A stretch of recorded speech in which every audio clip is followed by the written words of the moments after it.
don't really know that they are. That's right, and that's the problem, trying to decipher the whole thing. Many of us at one time or another question whether we are compulsive about shopping. Now, some people just enjoy it. It's recreational for them. Some people say it relieves stress. But how can you tell when you're going overboard? When does shopping go from advice to addiction? Now, here are a few questions to ask yourself in your quiz.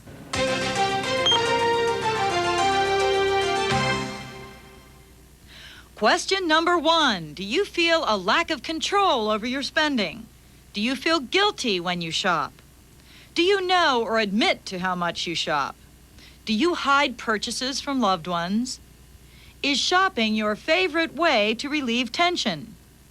Do you care more about the act of buying than what you buy? Is your closet full of unused things? Do you buy things you can't afford? Would people be horrified if they knew how much you spend? And finally, do you buy things just to make you feel better?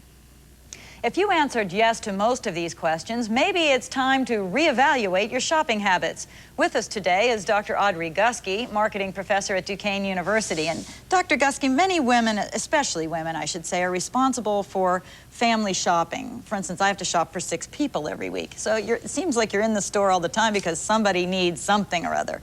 How can you tell when you're crossing over into compulsive shopping? Compulsive shoppers are people who have an addiction. They have a problem. They shop because they have to. They're hooked on the sensation. They go through shopping binges. They get high on the feeling of shopping. So in a sense, when you feel you have to shop and you're compelled to shop and you must shop and you can't stop shopping is when you really have a problem. So for a lot of people who are in the stores a lot, they're buying things they need, they're buying items they need, then there's no problem with that. But it's when you're buying things that you don't need and just going out there for the thrill of shopping is when you have a problem. Well, a lot of people laugh about, well, she's a compulsive shopper, or she buys so much, or they laugh about their wife or their aunt or their husband being a compulsive shopper. But it really is pretty serious for a lot of people, isn't it? It's a very serious problem, and they estimate about 10% of the population actually has this problem. And we laugh about it because it doesn't seem as serious as a drug problem or an alcohol problem. But in a lot of ways, it's more serious because a lot of family finances and problems are encountered as a result of this, yes. Why do people do it? People do it for a lot of reasons. Women do it because they lack self-esteem. They do it because it makes them feel better. It relieves depression. It helps them just to, cope with a lot of situations. A lot of times they don't feel important or special, so they buy things for other people. So a lot of ways they're being altruistic. They're helping other people, but it's an addiction and it's a problem. Now, is it primarily women? No, it's not. It's about 50-50, half women and half men, even though women seek more help. And women do it because when you think about society, women are trained or conditioned to be shoppers. It's part of their self-esteem or their image that they're saving money, they're doing it for their families, they're doing most of the shopping.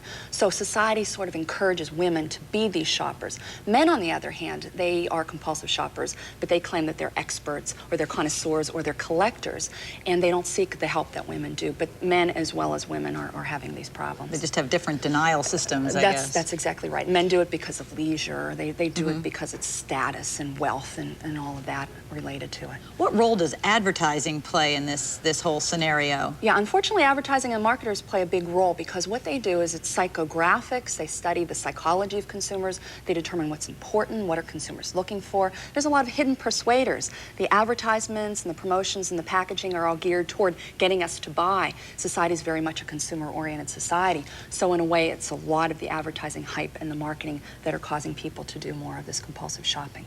Well, if somebody is a compulsive shopper, what can they do? Is there any help available for them, or what should they do to define themselves as a compulsive shopper? Yeah, advice to people if you feel you're having this problem, first of all, is keep a record, a journal of some kind for, let's say, 2 weeks as to some of your shopping activities. Put your feelings down, who you're shopping with, where you're shopping, what time.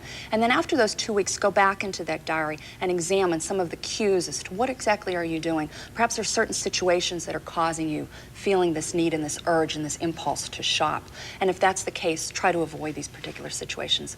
Find alternative activities, whether it's hobbies or other interests, helping other people, exercise, anything that's really going to take your mind off of this obsession. It's like any kind of obsession. You really want to find ulterior activities. Well, is this something that psychologists would be familiar with? I mean, do they treat people like that? Yeah, they do.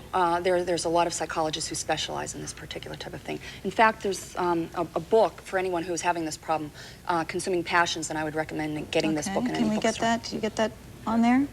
Yeah, it's Consuming Passions, Help for Compulsive Shoppers. Yeah, and there's a lot of good advice in this particular book. There's a lot of self-help numbers in here as well for people who are having problems. Okay, earlier we were talking about some of the famous and not so famous people who are celebrity compulsive shoppers. Yes, we probably all know a lot of people who are having problems, but a lot of people don't know that Abraham Lincoln's wife, Mary Todd Lincoln, had problems. Before she moved into the White House, she needed 84 pairs of gloves to feel comfortable. We all know Imelda Marcos with her 1,060 pairs of shoes, but a lot of people didn't realize that George Washington also was a compulsive shopper. Don't tell me he bought 1,000,000 pairs of teeth or something. He was into clothes and powdered wigs and various things like that. Teeth, I'm not sure how many teeth. Carriages? Carriages, he spent a lot of things. But he went into heavy debt and had a tremendous amount of problems as a result of his shopping. So it can happen to anybody, Happen even to anyone. George Washington. Even our first president, father of the country. Yes. Well, thank you very much. It's always a pleasure. My pleasure, Lynn. Patrice?